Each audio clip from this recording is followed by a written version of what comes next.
Everybody, that was Win by Death Scythe, and welcome to the program now. I hope I don't butcher your name, my friend, but Gerardo Mendoza from Death Scythe. How did I do? How you doing, John? No, you actually did very well. I think could be Hera, could be Jera. Oh, actually, if you want, could be just Jerry. It's fine. Long live Jerry. My friend, welcome to Pulse of the Maggots. How you doing, my dude?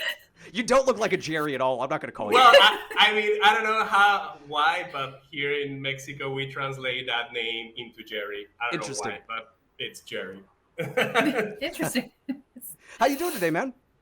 Very, very good. Actually, I just finished work, and I have to say, I'm super happy, super excited to be with you guys. This is actually for me and for that side huge. Actually, I'm really thank you for the space and put our latest song Wings. I hope you liked it.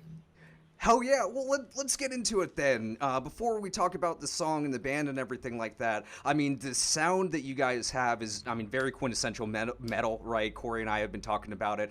Very much draws from from my ears, a lot of the Swedish sound as well. But what was your first memory of hearing heavy music, and then why did you decide to pursue playing metal music? Well, I think my first when I was little, I was like the little brother. So my big brother used to hang out with his friends, and he used to have at that time was just cassettes, and they started to listen a little bit of Guns N' Roses, with Appetite for Destruction just came out. It was just the Black Album era with Metallica. So that was my first, experience with that. So I was really marked and influenced, oh my God, I have no idea that music can actually sound like that. So, but I think for me, there was 2 points of no return. I think the first one when I was, I think in elementary school, my best friend, Tito, he's actually the guitar player of Death Scythe. Hello, Tito. And he borrowed me an album. It was called Cowboys from Hell for Pantera. I've heard of that one.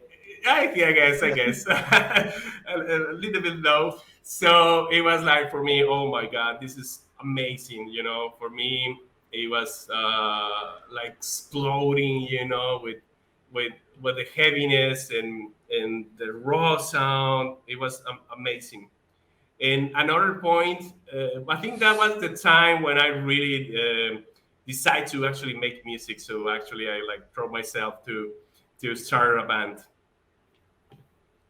Hell yeah. That was I feel like that was a foundational album for a lot of us.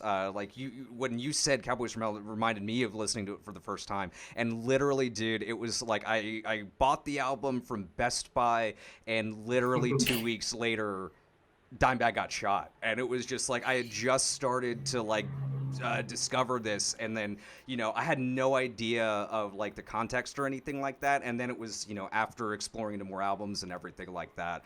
But I mean, that album will do it. It is a hell of a entry level album. I feel like. Cori, what was your first memory with Cowboys from Hell? Oh, that was a long time ago. First of all, and. Yeah, it would have actually probably been, it was after Dimebag got shot that I found Cowboys from Hell.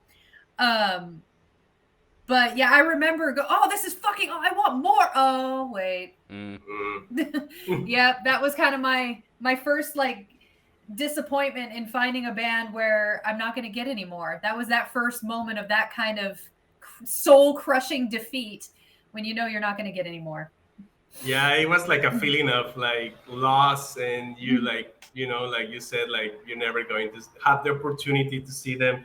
I have a friend of mine that they actually saw them live once they come into Mexico. So, oh my God, I'm super jealous,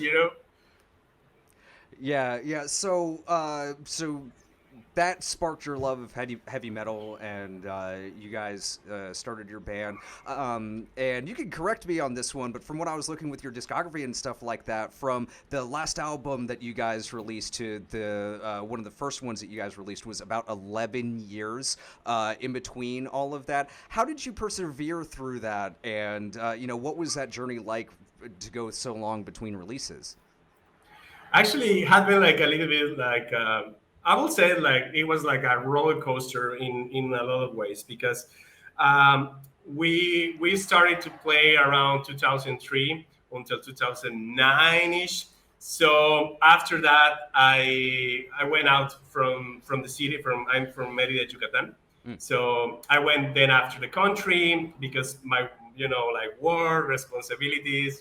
Yeah. So you have sometimes you stop making music. But around 2018, I contact my friends of that side, and I called Tito, and probably I was just nostalgic about it because I think we left probably in that time. Probably in that time, that I felt like it was like a super great moment because it was like as the tours are starting to going on. But you know how it's life. You definitely have to sometimes you have to leave it. And he was like agree, when I came back to Mexico. I was working in Montreal in Canada. So I came back here just for vacation. So the main idea was just make a rehearsal. And a friend of us actually is the vocalist of the Genotype, Humberto Rodriguez. He told me, "Well, why don't you do just like a throw show, like a comeback show?" And I was like, "Well, that sounds good."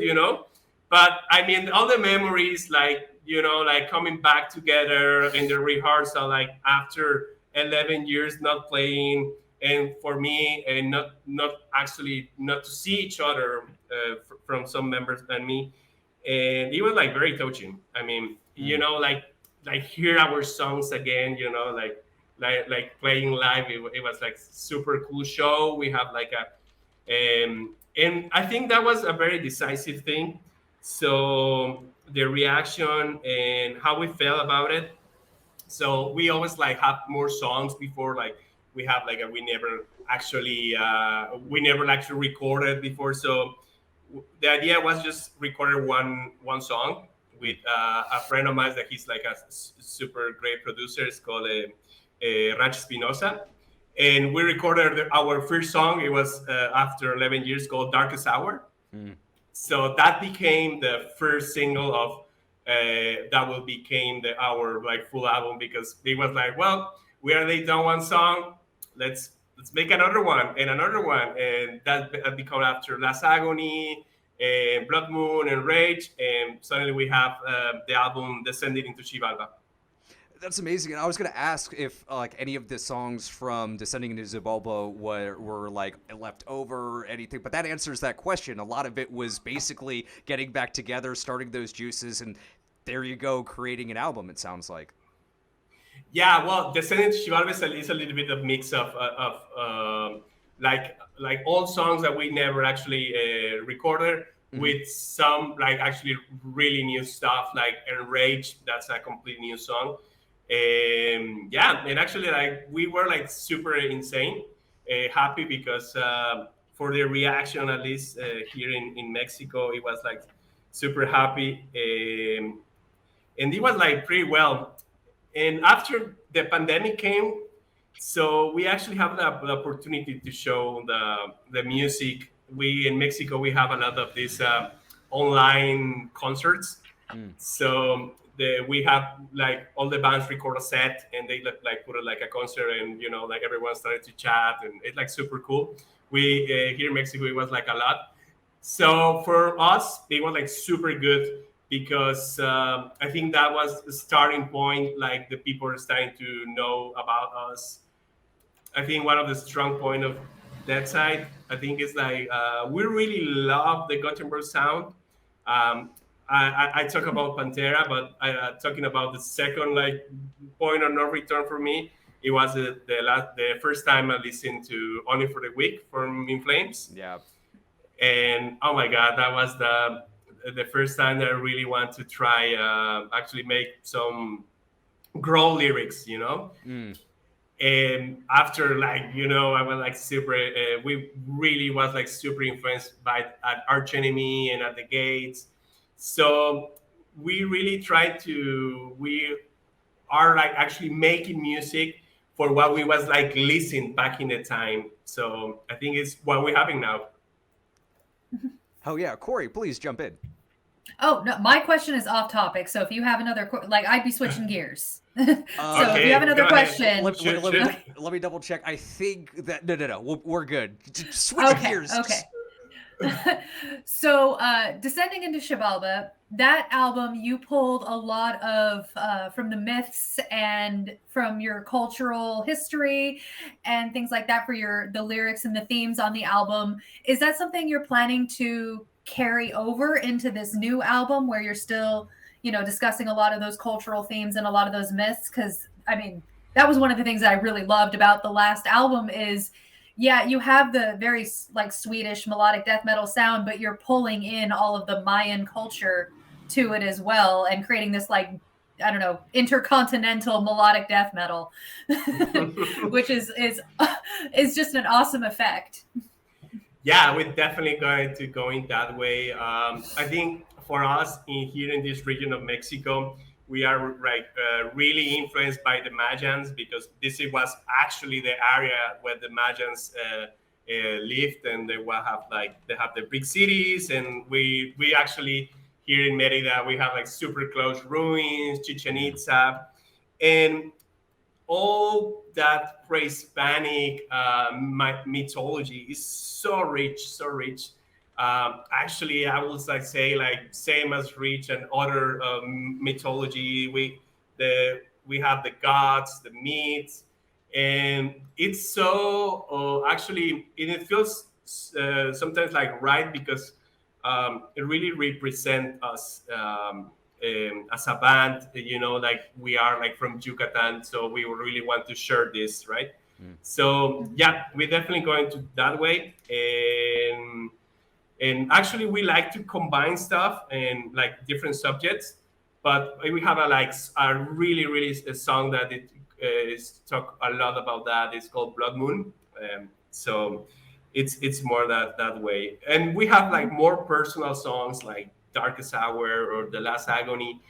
Talk about like more about feelings, right? But we definitely have that mythology in our songs. Definitely. Awesome. John, did you have a follow-up? Yeah, I mean, I guess yes and no. I mean, obviously that's a rich tapestry to fall into. During the pandemic, I watched many interviews, or not interviews, but documentaries on Maya civilizations and the Aztec civilizations as well. My mother was born in Mexico City. My dad's parents are from Laredo, Mexico. So it kind of has like a little bit of a hitting home point for me. So like, Cori opened the Book of Worms that is talking about your next release. So you are, you're going to continue to explore these options and these themes and stuff like that. How has it been after getting that first album out and now having a very clear slate to, work on new stuff? How has that been for you? Like, are you guys just charged up creatively because you went through that and you had the previous songs and you've also done the bit of writing more? Well, I mean, it's, as you said, like a great opportunity for us. I think we are like super excited to have the opportunity to show what we have been doing all this time during the pandemic.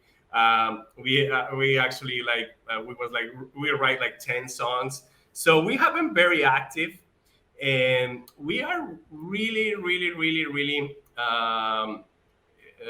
I think, I really hope that this like came up actually could be like next album, like a breakthrough for us, and actually like being listening like outside of Mexico and actually have the opportunity to play outside of Mexico. That will be like amazing. So yeah, the first single is it was actually Touched by a Scythe. That was the first single of the upcoming album. And the second one is this song that you just listened. It's called Wind.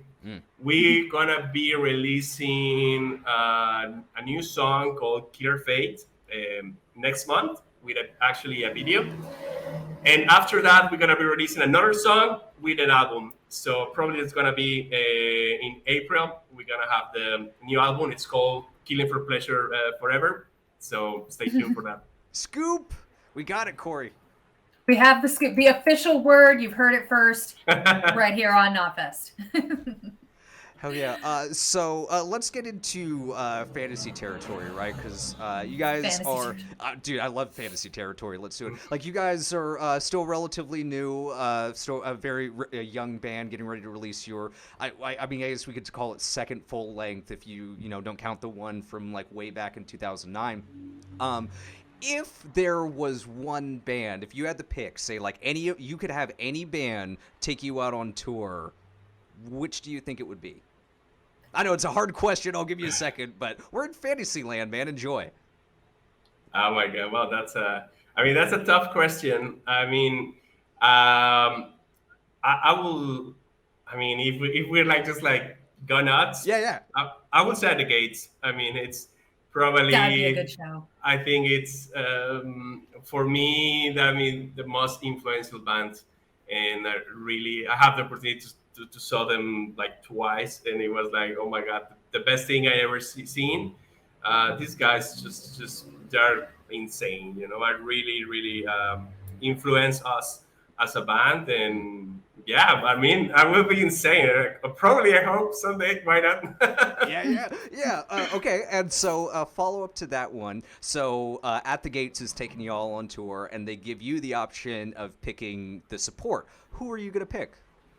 I will like definitely bring a local band. I have to say like something here in Mérida, Yucatan. Actually, Yucatan is one of the states of Mexico. Mm-hmm. Mexico is like an S. We are like in the tail, in the tip of the tail. Like we are like 4 hours from Cancun. And now it's like happening like something very cool. I actually am very surprised.